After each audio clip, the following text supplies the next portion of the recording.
Hi, everyone, and welcome to the PathAble Pod, where we talk honestly, celebrate boldly, and focus on solutions benefiting the disability community. I'm your host, Burt Brooks, co-founder, CEO of PathAble AI, and I am joined by a very special guest, co-founder, CTO of PathAble AI, Jake Shilling. Yeah, that's me. Thanks for that introduction. I'm excited to be on the podcast after hearing about it in the background for so long. Yeah, we've been building up to this, and it's great to connect with so many people. This was really inspired out of, as we launched this, just met so many incredible people in this space that it just, it stands to reason we should be having these conversations together. Yeah. I mean, I think that story happens everywhere, right? Where disability affects so many people in so many ways, right? It's the only group that all of us will eventually be a part of. And when you start looking for a solution to whatever part, and when you start being active about it, what you find is all these isolated folks doing the same sort of thing, right? So that's what I found kind of in all my disability advocacy, right? Is it doesn't take long to stumble across a whole community of people who are interesting to talk to, right? You never run out. Never run out. Exactly. No, and I will say, coming from disability service, there's a little bit of competitiveness, that you're dealing with competitors too. So you're not reaching out to collaborate as much with other individuals. They're doing it because you're doing it, right? So Yeah. you want to make sure you're providing the best service, attracting the same people, And in this instance, it's so much more collaborative where we're trying to work with everybody as much as possible. So that's very exciting too. Yeah. Yeah. I love that. I think we're really great. And I think we're doing it all very, very well. But, I think it's hard for anyone doing any kind of work to not approach it with a kind of scarcity mindset, right? Like we have to be competitive because there's only so much market. And so we have to make sure that we take the market and not them. But I think with this space, right, that's just not really an applicable thing because there's not, it's not a finite thing, at least not realistically. We're not going to run out of problems to solve, right? There's stuff that we need for everybody to work and everybody to produce and everybody to get what they need. And of course, that's a lot less true if you're working in a context that relies on public funding or approval, right? But stripping out that context, right? We don't need to compete with each other when we're providing disability services, right? Because we're not going to run out, right? If we can find a way to provide our own funding, then there's always enough for everybody. At least I think so. Yeah, absolutely. And I'd argue as well where we're doing something new. And when you're doing something new, when you're trying to reinvent or transform a sector, the idea becomes, okay, yeah, let's work with everybody and get them all on board to make sure that we're doing the best, the latest, the greatest, as opposed to what we've always done. Yeah. Nobody likes what we've always done, right? Nobody at any part of it likes the way disability services work. We all wish it was different. And we're all just waiting for a spark to come along and, I don't know, say out loud that we're allowed to change things.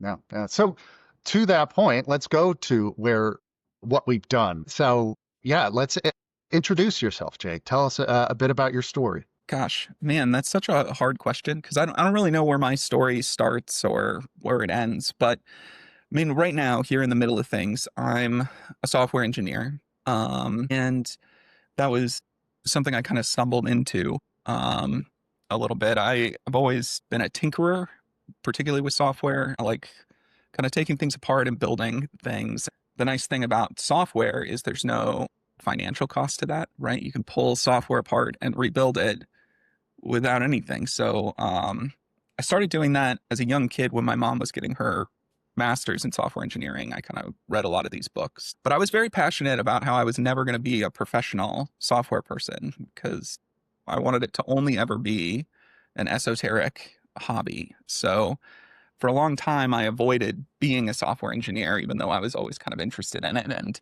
right around the COVID shutdown is when I switched. It was just a little bit before that. I was a high school teacher and I thought I might be ready to move into engineering, so I switched to teaching engineering as a gateway. And that's where I was when the pandemic hit. And it was one of those kind of Kafka-esque times where the whole world is getting worse. And for me, everything's just incredibly lucky, right? And while everyone else seemed to be going through all this misfortune, I was starting a brand new career and becoming very successful about it, which seemed kind of strange. But I did a lot of different types of engineering, but I ended up being really interested in what I guess you could call data engineering, right? I'm interested in the way we can move data around and the way we can kind of really directly use data pipelines to help people's tangible lives, right? I think that's that kind of human element to engineering is something that always attracted me, right? How do we not just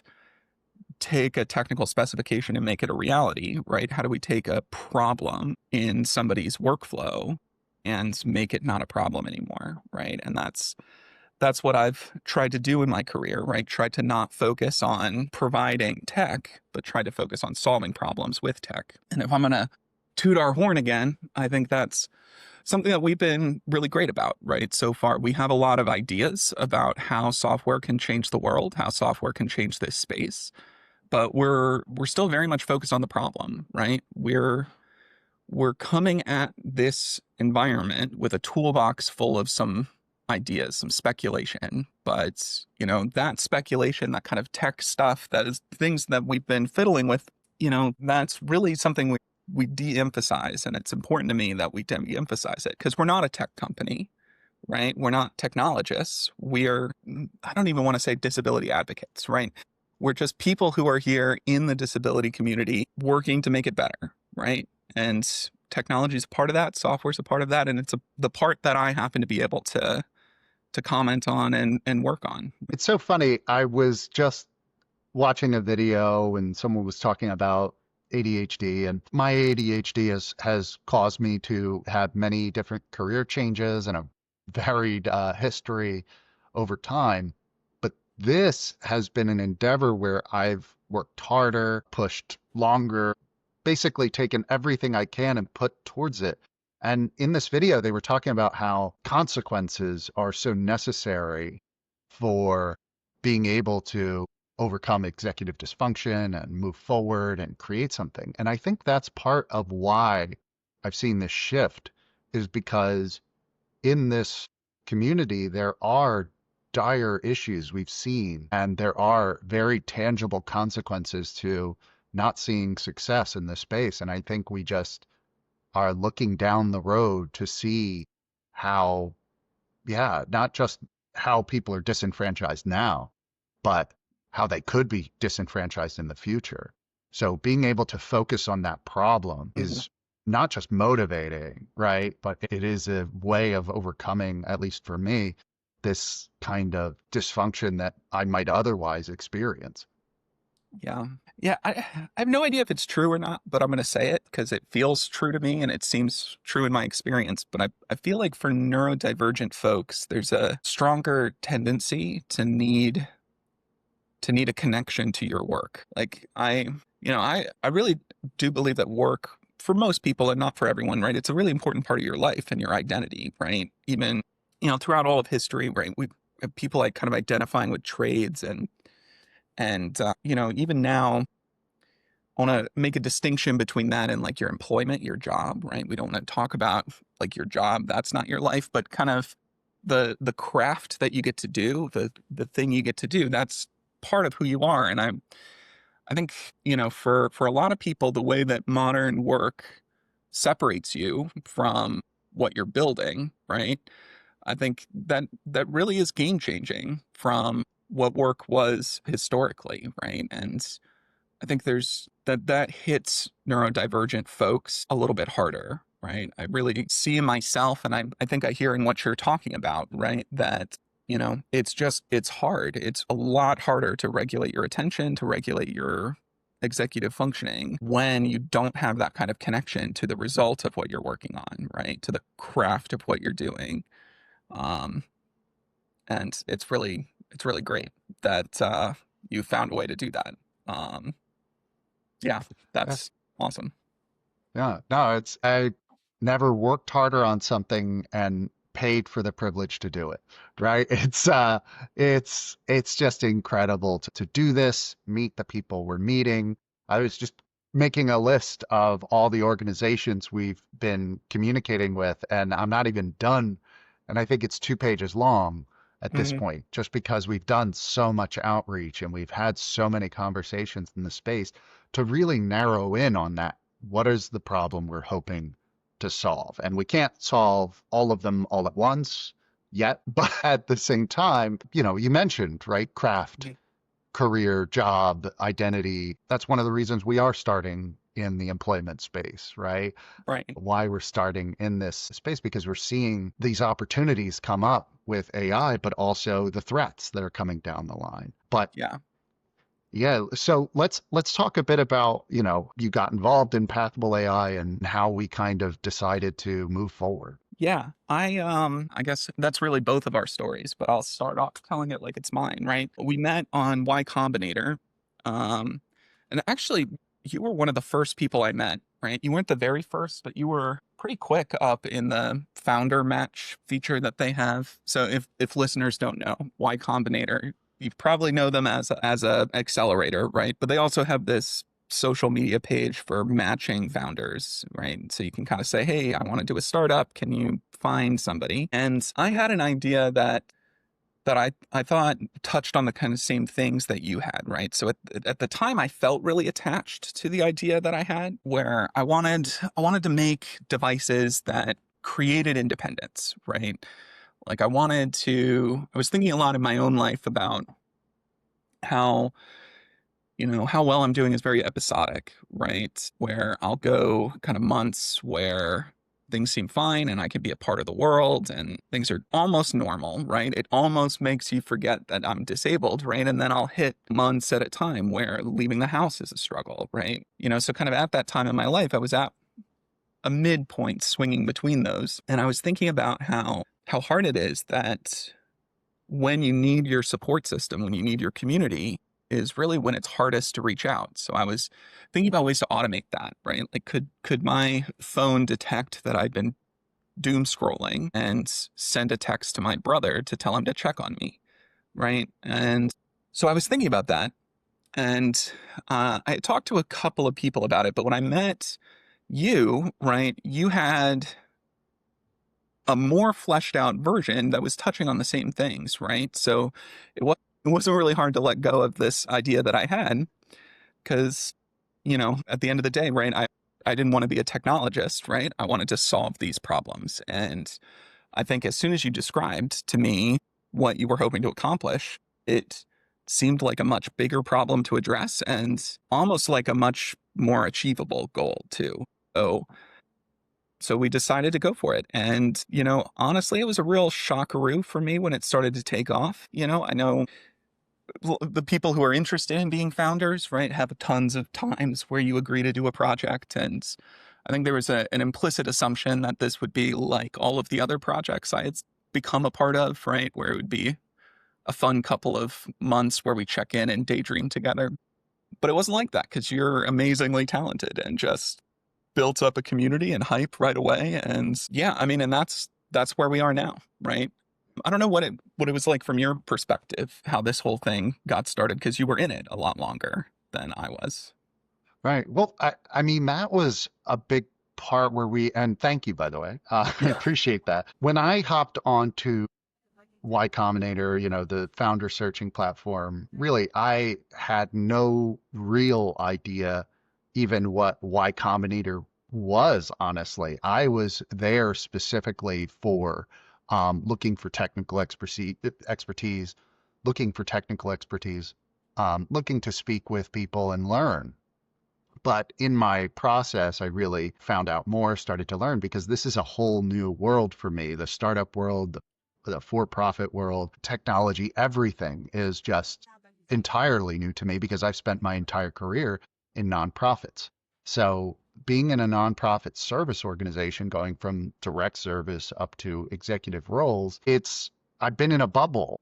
In my learning, it was really AI, my dive into AI that really opened my eyes in terms of the potential. And you mentioned being able to take software apart and rebuild it without having necessarily too many consequences, right? And being able to do that with AI in a very simple, plain language way and see tangible results just made me go, this is something, and I am not seeing anybody really practically trying to prepare the populations I was working with, the organizations I was working with, the support systems that exist currently in place. I didn't see it being done, and I wasn't confident that if anybody else was to do this, they would do this with our population's best interests in mind and to do it ethically and responsibly and effectively. Because we do live in a world where disability is, as I'll call it, like healthcare adjacent or intertwined, however you want to say it. And with that just comes a whole bunch of baggage and a lot of research, but maybe not a lot of practical solutions coming out of it. And so had to take the risk and hop out. And yeah, being able to meet you and see that you were on this similar journey was just so exciting to me. Uh, yeah, that's really what it was, where I was just like, oh, this is fantastic, where not only are we aligned on the mission, we have complementary skill sets and advantages. That's incredible. Yeah. Gosh, there's so many things I want to expand on in what you said, right? And I think you might not have known actually when I at the start of that conversation that I went into it as a very hardcore AI, not skeptic, but hater, right? And really, you changed my perspective on it in a lot of ways talking to you. But I guess to give the listeners some context and possibly you some context, right? AI had dominated the software industry for a couple of years now, right? And so I was self-employed, but my kind of heart wasn't in it. I was doing this independent consulting with startups, right? Where every startup I was working with was just something with AI now, right? So my biggest client was doing email, but with AI. And not only was it just incredibly boring, right? But at the same time, I was interviewing for jobs and seeing the rise of AI interviews, AI job interviews. I don't know if you've ever done none of those. I guess, I guess it's I don't know. We seem like in the LinkedIn sphere, we seem to have collectively agreed to not say out loud that an AI interview is just there to reject people that legally you wouldn't be able to, right? Like, I can't not hire this person because when he walked in, I saw that he was Muslim or some other group or disabled or whatever. But if my AI black box machine detects that in a video, now I can do that. So I guess, that's kind of the thing that to me was the most in my face aspect of it. And, I had also worked in some older jobs with AI that were just doing projects that were making the world a worse place, right? And I had only at that point had experience talking to people with AI ideas that were harmful, I thought, right? And I was at the point where I was thinking that really there wasn't a beneficial aspect of AI, that there were some cool tricks, but in terms of commercial application, I didn't believe until I talked to you that there could be a ethical, beneficial, good application of AI in a commercially viable way. And since then, I've turned around on that, right? And I think it is this strong double-edged sword, right? Where you can see a lot of benefit. You can see AI creating a lot of tools that can help people in places where nobody would have been able to help them before, particularly with information parsing and organization and communication. But man, it really does a lot of harm if you're not trying to do a lot of good, right? Like it's the kind of tool where there just really needs to be guardrails, and there haven't been really. I appreciate the optimism that I was able to get from you because I did not have it before. No, that's literally what, yeah, that's what motivated me to, step out on my own. And I'm not a Mhm. wealthy man. I had a good paying job. I had wonderful PTO benefits, all those kinds of things. But I just saw the articles. I saw everything that was being harmful about AI. But then in my little bubble, as I mentioned, my little ecosphere, I saw the good it was doing and I Yeah. saw the potential. So being able to say, if no one is going to build this in an ethical and positive way and something that would empower people rather than replace them, then I had to do it and just find a way, whatever that happened to be. So being able to learn about this world and come in from an outside perspective, an outsider's perspective, I think that's what, I'm able to lend my naivete to the hopeful mission, but it's bearing out, right? I think you're starting to see more converts Yeah. as we have these conversations. It's great. Yeah. I I do, yeah. I feel like we're kind of collectively getting a better sense of what was in Pandora's box, right? And you're seeing a lot more hope. It's a little bit easier to see positive applications, right? While at the same time, right, we're starting to now see the harm that can come out of the long-term use of this, right? We're seeing things like they don't call it chat GPT psychosis, but there's some term for that, right? For all these cases where people who have just focused in on chatting with chat GPT have ended up in a really bad place, right? And I think it's interesting to see that splintering out, right? And that's probably true with everything, right? In a lot of ways. A new thing comes, there's going to be good parts of it, there's going to be bad parts of it. And at first, we don't understand it.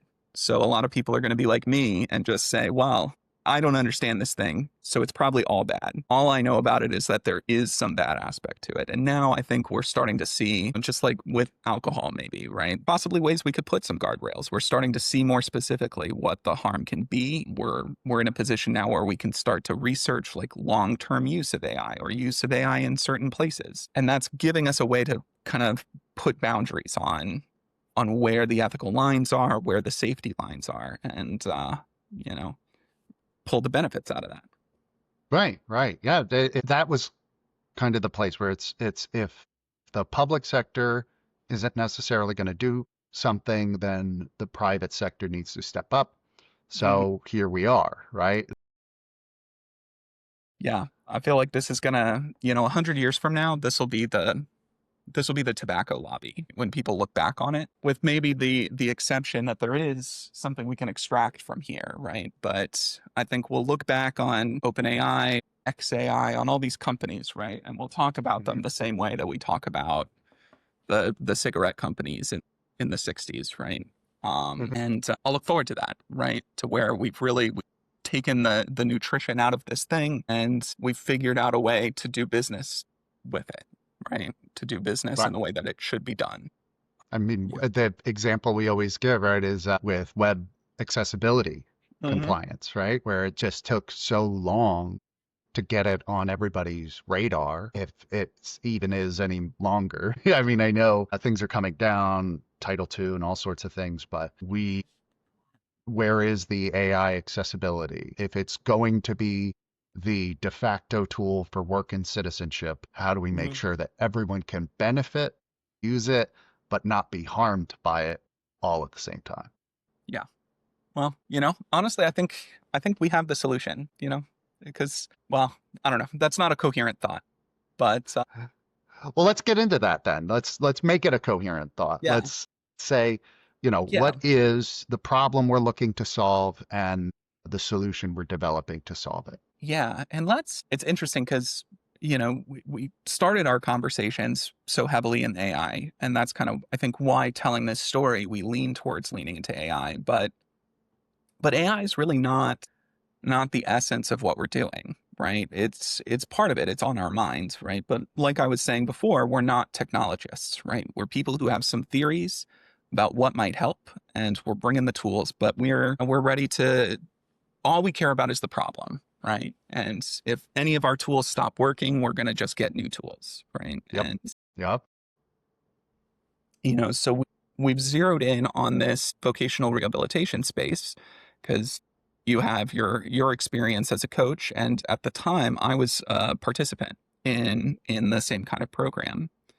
So again, I was coming into our initial conversation with not coherent thoughts, right? But some themes about what I was thinking about, right? I was a participant in a lot of different benefit services, right? I was spending time uh, at the downtown office working on applying for SNAP, working on making sure my Medicaid applications were all together. I was part of part of a psychiatric rehabilitation program that I was going to. That was like a 3 hour a day program. I would go in and kind of learn how to be a human being who can leave the house. And then at the same time, I was working with my local vocational rehabilitation program. And I was thinking a lot at the time about, I guess, about agency, really, right? Like one of the really great things I experienced as part of my PRP program was just the solidarity that came with being around a lot of people who were kind of in the same space.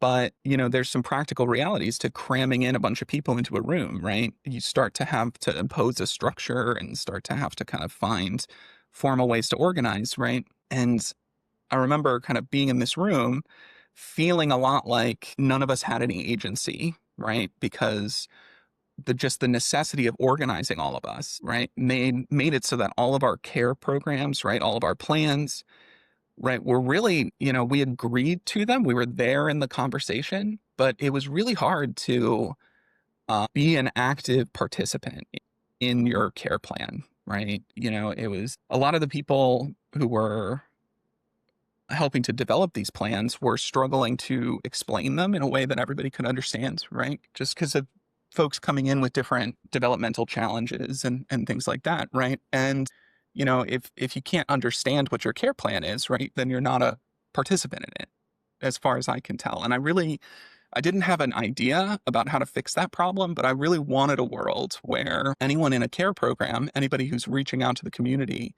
right? They're really a part of that community and they're really active agents in their lives, right? In a way that you can't really get in just the way the world is right now, right? And I don't mean anything negative about the people running these programs because I really do think that for what it is, it's the greatest thing there is. It's just I want to live in a world where going to get help, going to get care doesn't involve giving up your agency. Even if you're giving up independence, you're still a participant in your life. And so that's the idea, that's the spirit that I brought into our conversation, right? And I know you saw it from the other end, right? So, you must have had completely different ways of thinking about the problem, right? I guess what themes were going on as you were coming in? What problems were you bringing that you were trying to fix?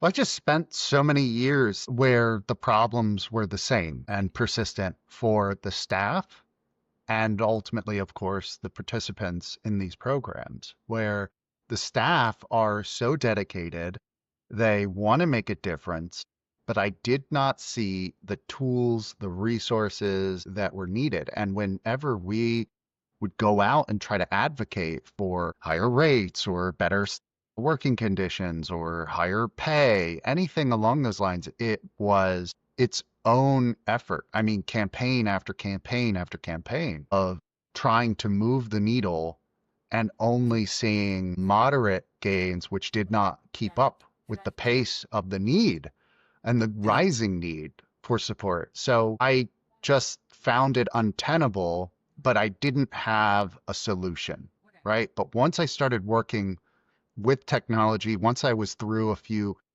once I had seen how this could be done better and how it could be done in a way that involved the person who is being supported more directly, right? Which I think, appealed probably to you in that sense that, oh, Yeah. yeah, we're going to build a tool for the existing systems we have in place to support this population, but find a way to supercharge them. Put a group involved that is not, and I'm gonna mention a few names, but certainly not trying to disparage because it's not their bag, man. It's like a Salesforce or HubSpot or Yeah. any number of companies, big tech companies with tons of money, tons of resources, but not for this group, right? Right. It's just not going to, they're not going to see the same returns, which I understand. That's fine. It's a matter of, okay, then the company needs to be out there that is focused on that Yeah. because it's necessary and ultimately not only is it fair and good in the most capitalistic sense, right? It is good for everyone and advancement, right? And Mhm. stimulus for work and identity and growth as a community. Right. Yeah. Yeah, I love the way you describe it. And I feel like you're the one who talks about the systemic side of things, but I also I also do really feel like what we're describing is the same problem, right? That, I was feeling the effects of the systemic things that you're talking about. And so, it's really coming at it from both ends. I think having people brainstorm it from both ends and not a collection of problems, right? But really one problem that we can get at from all sorts of perspectives. And yeah, I was thinking about right the software that people use, right? It's generally not special made, right? It's tools that are great at what they were designed for, right? But we just this is something that's so important and so specialized, right? That you need a surgical tool, right? You need a tool that was developed for things that we're dealing with, right? Otherwise, you're always going to be trying to hammer a screw in, right? You'll be doing something that's not quite right. Um, Yeah, and a big part is the listening and the conversation. I feel like that is can get lost when it's not part and parcel with what you're doing. If you're mhm, not building it into what your development process is, that's one of the reasons why we're taking the approach we are, where we want to co-design with our pilot partners. We want to yeah, make sure this works with them. We want to go state by state so that it works with the state system. So we're maximizing what we have. We want to give our people superpowers because yeah, it's just it's not a great work environment, unfortunately, for the community ends up being impacted or they opt out entirely. I mean, you were talking about, and I couldn't help but have it in my head where you're saying, "Oh, I was going to apply for SNAP. I was going to this program, right?" Like, mhm, so you were doing that full-time job I hear everyone yeah, say accessing benefits is. right. Actually, I can't remember if I told you this, but you'll laugh at it. We actually had our Snap cut off at one point because of a computer glitch, right? Not really a glitch, but because of a confusing tool. So I had I had submitted the application. I was doing everything right. They were kind of suddenly alerting me to these appointments, and I would drop everything and show up. And there was one point where I started getting automated messages telling me I wasn't there and that I had missed these appointments. And so I, I would panic and I'd think like, I've got to figure out how to follow this up. And so I'd upload to the portal, I took pictures of the little ticket numbers that you get at the waiting. Yeah. And I took pictures of my Google Maps route to kind of have a Oh, timestamp. I was doing everything I could to validate it. And then I was going in and yeah. talking. And eventually I found somebody who really, really just sat down and investigated throughout their whole system what had gone on. And, I sat there while she really dug into it and did this deep investigation. And she told me that the first appointment I went to was right as our area was updating to a new system. And one of the changes was that narrative notes after each interaction had to be entered in two different places, right? The same notes had to be copied into two boxes. And that was brand new at my first appointment. And somebody had forgotten to put it into the second place, right? And you can really see how simple of a mistake that is, right? Like, that's not even really a mistake because there's no reason you should have to put those into two boxes, right? That was Right. just a tool being the wrong tool. And Yeah. and it has these downstream contexts, consequences, right? And I can just be grateful for how lucky it was that at the time I had the availability, right? Like I wasn't working, so I had the time to sit down and make these phone calls and do that investigation. I happened to be there when this one woman was working, right? I mean, you can think of how the stars aligned in a way that they wouldn't for everybody, right? I just was in a unique position to be able to solve that problem that could have easily been unsolvable, right? Hmm.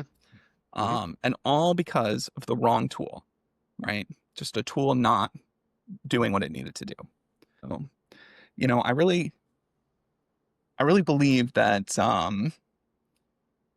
like you're saying, right? People in these jobs, they really care about it, and you can really see. And when somebody really cares about it, about what they're doing, the only thing that can stop them is the friction in their workflow, right? The little tiny things that make it just bad to do. And if we can go in to a pilot program and just watch and just find out what people complain about, no matter how small, right? And just fix it, just polish the friction down until people are only working on the parts of the job that they care about working, right? If, I remember when I was teaching, how much I loved teaching and hated working at the school, right? Because it was like just almost everything I had to do was not interacting with students, right? And every time I was Yeah. interacting with students, it was just putting off this pile of things I had to do. And eventually I Yep. was able to figure out a way to automate all the grading that I needed. I had super complicated ways of like parsing free text and it was wild, right? But I had this mission to like get to a point where I would show up and I would do the teaching and that would be my day. And everything else would be taken care of by a robot. And, I would love if we could go into every one of these places where people are so passionate and get them to the point where that's true, where they show up to work and they do the work and not the busy administrative record keeping that comes with the employment and the necessity of it and the reporting and, all these things, right? We want people to be doing the parts of the job that they care about because that's where they're needed, right? And Mhm. we just need the right tool to come in and figure out what that tool is. Yep. Yeah. It really is. And without without, in my position and in these conversations I'm still having, we've heard about the enormous and terrible turnover rate that Yeah. these staff members have. So there's a lot of groups that would likely agree with you and are probably shouting, like, yes, of course, this is what I want to do. I want to work. And that's one of the things that I think I'm not as worried about with AI in the long run is what I've noticed is that in the end, people do really like, no matter what they say, they like working with people. They like communicating. You still are going to have to go out, grab food, do these things. You have to eat, you have to communicate. And we really just don't like the work aspect that surrounds it. And if anything, it makes the workplace more adversarial, right? With these constant checks and balances, and as opposed to just working with humans on solving a problem together. Yeah. I mean, right. It's Aristotle, right? We're a social animal. And, I think everything falls into place when you can let that social animal inside you do what it's trying to do. Right. And I'm so frustrated with how we don't have the language to separate the work and craft and all that from employment, right? There's like no way to really precisely get to this description of like, I think people are the happiest when they're part of a community and when they have a role in that community, right? And that doesn't have to have anything to do with employment, right? You know, there are so many people in my neighborhood who I'll see kind of wandering around and they'll clean up litter or something, right? Because maybe they can't do the formal aspect of getting a job, doing the interviewing and all that, right? But there's so many ways to be part of a community and to be doing stuff and to be just, an active participant in your life. And gosh, I don't even know where that train was going, but you know, it just, Yeah. I think you're right that there's this like connection to each other, connection to community that drives us. And, if we can stop things from getting in the way of that connection, think magic things are going to happen, right? Yeah. Yeah. And I just want to point out that throughout our conversation today, right, tech has only been Mhm. maybe 25%, maybe 20 or Yeah. less, right? It's I about the I really people. believe that the best software is software that you don't notice, right? I think Linus Torvald is a famous software developer who has some hardcore fans and is a controversial guy. But, as much as I am not a fan of everything he said, right? He talks about how, the goal of the type of software he does is to have nobody notice it, right? That you only think about it when it's a problem. And I think that's really true in a lot of spaces, right? We have this disconnect where tech companies rely on monetization that relies on attention, but accomplishing the goal, doing the thing that the software is trying to do really shouldn't involve attention, right? It should be automating itself away. It should be in the background, right? And a really successful solution is going to be a solution that nobody notices because they only think about their software when there's a problem. There's like a tension in the industry there, right? Between how things are monetized and what they're trying to accomplish, I think. Hmm. Hmm. But I do think that when people talk about how AI is ultimately going to, particularly when people mention AI agents and AI agents talking to other agents. And if you don't know what I'm talking about, don't worry about it because you won't have to worry about it, right? That's the whole idea is that everybody, and we've had this conversation before as well, right? Where everybody talks about a universal basic income and we're just moving towards, people being placed out of work, but the work still being done, blah, blah, blah. I don't know. I I am not a subscriber to that future as described because in the end, we still describe, and this came up in my job. This comes up Hmm. across the board in our services where social determinants of health include employment, work, right? But it's not about, and again, to your Yeah. point about trying to parse the difference, right? But it really is about contribution, I think, in the end. Hmm. It's about being able to put your value into the community and seeing the response reward from it. Therefore, having that social validation that we all crave and is literally part of our health as we describe it. So I just see this wonderful way we're going to be able to move forward and all the partners I've been speaking with, they're all looking towards the same now. It's not a question of, if anything, the biggest barrier is explaining it all. Oh, Once yeah. it's explained, I get it. I see.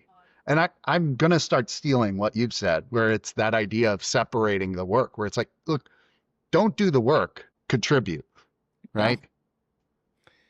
Yeah. There are so many ways, this might be the pessimism from before I started to soak in your optimism, right? There was definitely a long period of my life where I thought employment was just always harmful, just like the nature of what it is harmful. And that one of the, I don't know, jokes of our world, of our human condition, right, is that this work that we need that's helpful and healthy and part of our identity is always wrapped up in this fundamentally harmful institution, right? And I think you've shown me a way in which that might not be so totally true, right? But I think there are so many ways where we can kind of break that down and say, why is employment harmful for so many people, particularly for so many disabled people, right? Just because that's, my lived experience, that's where I am, right? And how can we take those aspects away, right? How can we take the part of your job where, promotion really doesn't depend on performance, right? It depends on how charming you were at a particular party that you didn't know about, right?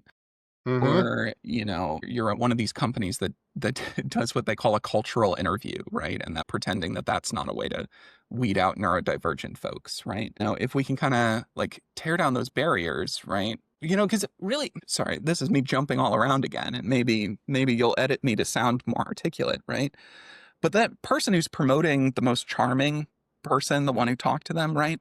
Like they're not doing that out of an animosity, right? They're doing that because they're overworked. There's tons of people, and we remember things that we like, right? When they're sitting down thinking, "Oh, who do I need to recommend? How do I need to do this?" Right?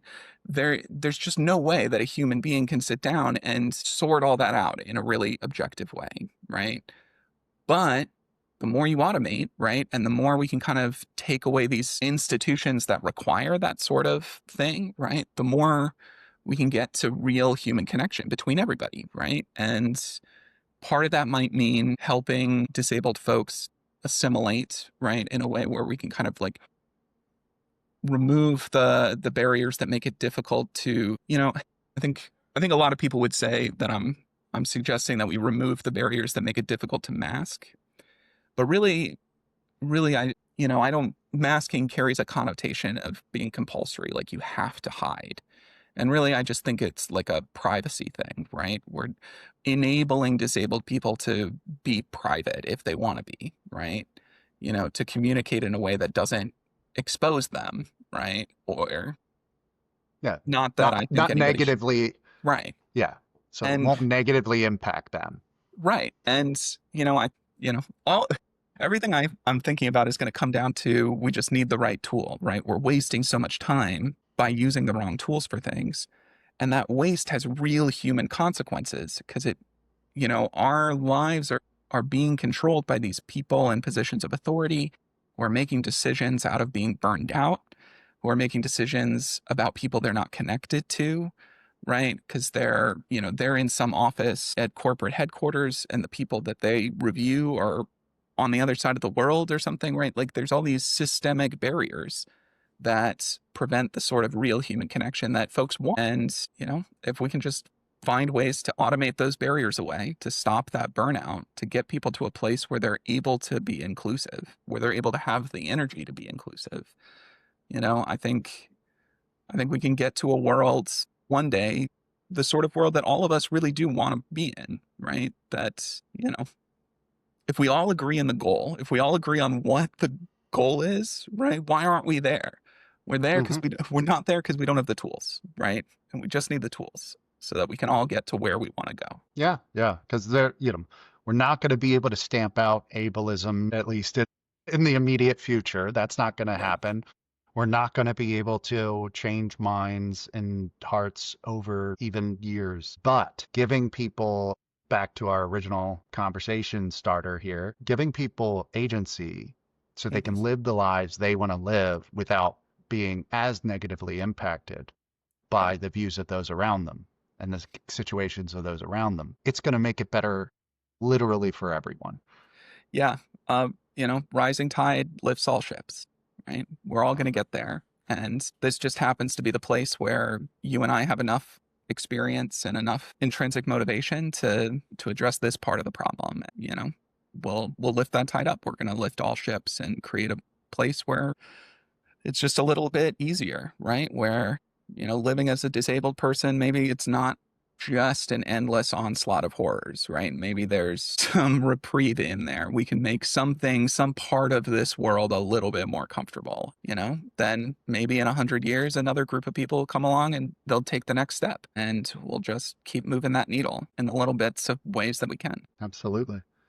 Well, I think that is a great place to end. Honestly, I think that's perfect. So if you want to keep this conversation going, please like, comment, subscribe, rate us on iTunes or wherever podcast listening devices rate podcasts Yeah. with your world.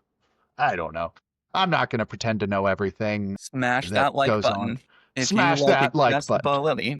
Yeah, just yeah, if you want more conversations like this, Jake and I are going to continue to, share what we're seeing in our journey as we, develop this platform and these solutions.